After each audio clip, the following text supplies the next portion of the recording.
first memory I have of sleeping alone is not peaceful. It is not comforting. It is not even mine. It belongs to my parents because they were always there, waiting for something inside me to fail. I slept between them long after other children learned to close their bedroom doors and pretend monsters only lived under their beds. My monsters did not live under anything. They lived inside my sleep, and my parents learned very quickly that if they didn't watch me carefully enough, I might never wake up again. Nearly every night they pulled me back into consciousness using methods that felt closer to torture than affection. My mother would knead her fingers into the hollow beneath my arms, while my father dug into the backs of my knees, pressing nerves with clinical precision until pain forced my brain to surface. The neurologist explained that my breathing would spiral out of control during sleep, and if the seizures continued long enough, my speech could deteriorate, my memory could fracture, and my independence could dissolve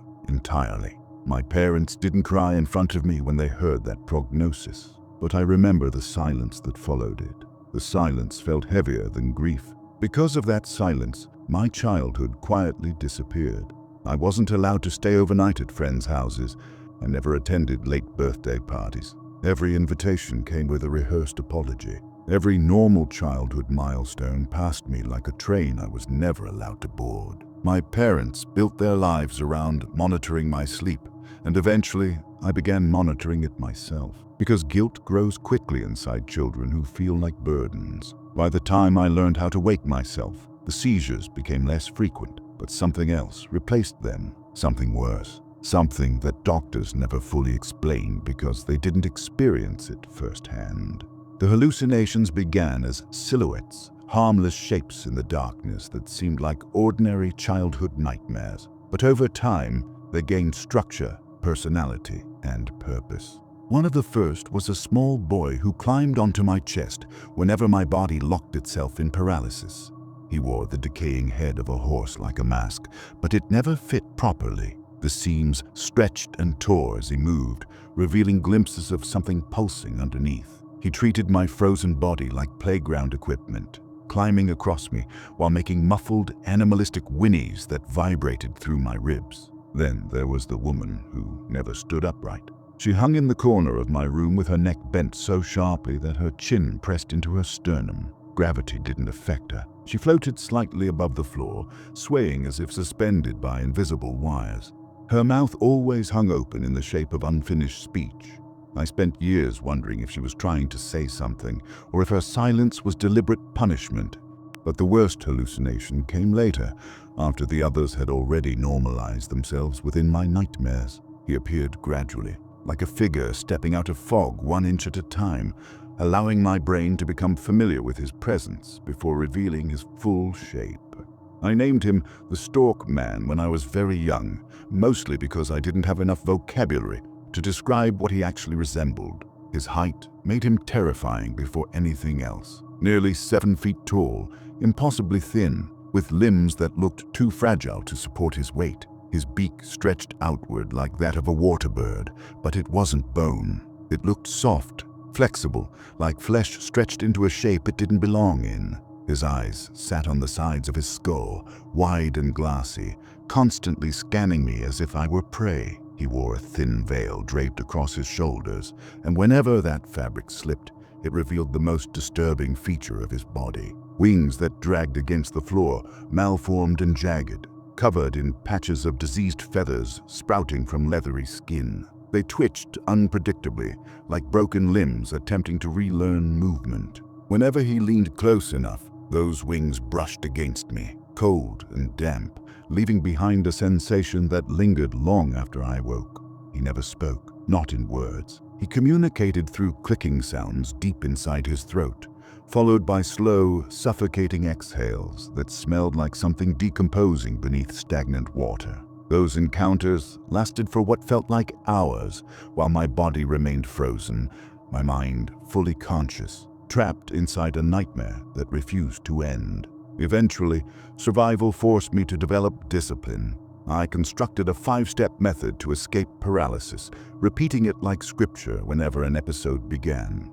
First, I reminded myself that the hallucinations were not real, even when they felt more tangible than my own body. Second, I forced calmness because fear made them stronger, sharper, more detailed. Third, I wiggled my toes because they were always the first part of my body to respond. Slowly, I worked upward through my limbs, reclaiming control piece by piece. Fourth, I sat up carefully, resisting the urge to jerk awake in panic. And finally, I documented everything, treating each nightmare like research material for my own survival. By adulthood, I had recorded over 1,500 episodes. Then I met my wife, and for the first time, sleep became something I didn't dread every night. She listened to every description without judgment. She helped me document patterns I couldn't recognize alone.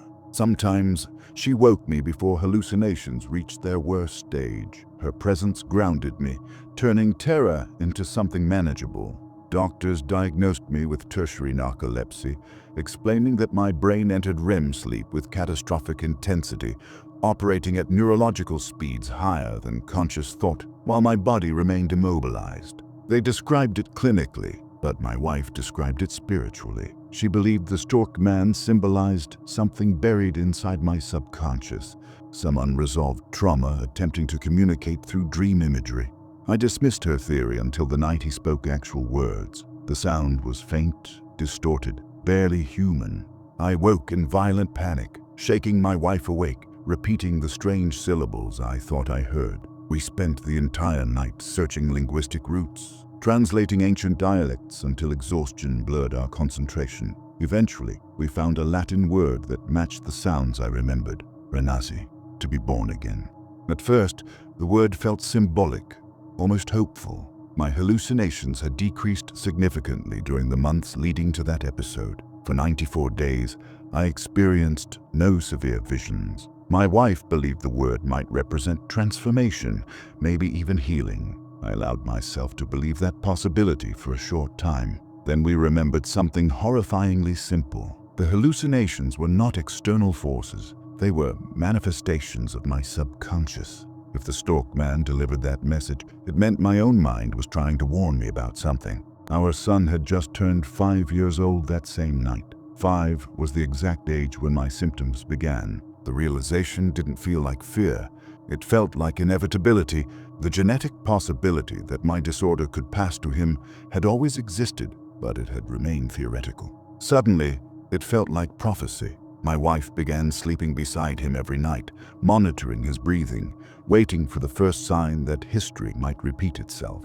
While she protected him, my hallucinations returned with a brutality I had never experienced before. Every nightmare from my childhood resurfaced simultaneously. The horse-headed boy climbed across my body, heavier than before, laughing through the rotting mask. The hanging woman drifted closer than she ever had, her decomposing feet dangling inches from my face, releasing a sickly odor that lingered in my lungs even after waking. My deceased mother appeared kneeling beside my bed, sobbing uncontrollably, begging for forgiveness in a voice that sounded wet and broken. Then came the final episode. He entered my room the way he always did, phasing through the walls slowly, beak first, as if reality itself parted to allow him passage. He studied me with both eyes individually, tilting his head in unnatural increments. His shawl slid away, revealing his wings dragging across the floor with a scraping sound that echoed inside my skull. He whispered again, but this time the word was unmistakable. Renasci. I attempted to wiggle my toes, but nothing responded. Panic surged despite my training. He leaned closer, saliva dripping from his beak as he opened his mouth wider than anatomy should allow. Darkness filled his throat, a darkness so absolute it erased the concept of color entirely. When he lowered himself further, his proboscis swallowed my head completely, suffocating me in cold, rancid moisture while the word exploded around me like thunder. And then I woke up, not in my bedroom, in my childhood room. Everything was exactly as I remembered it from years ago. My old game cases were still stacked in the corner. The figurine my father helped me build a shelf for stared down at me like it had been waiting for my return. I heard my mother crying in the next room, a sound I hadn't heard since she overdosed when I was a teenager. Memories flooded back violently. My wedding, my honeymoon, the birth of my son. Arguments I thought I had resolved. moments of joy that now felt distant and fragile.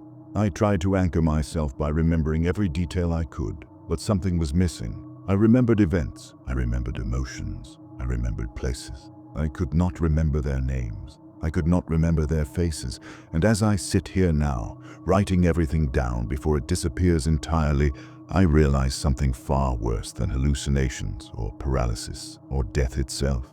I think I was reborn, and I think I was reborn alone.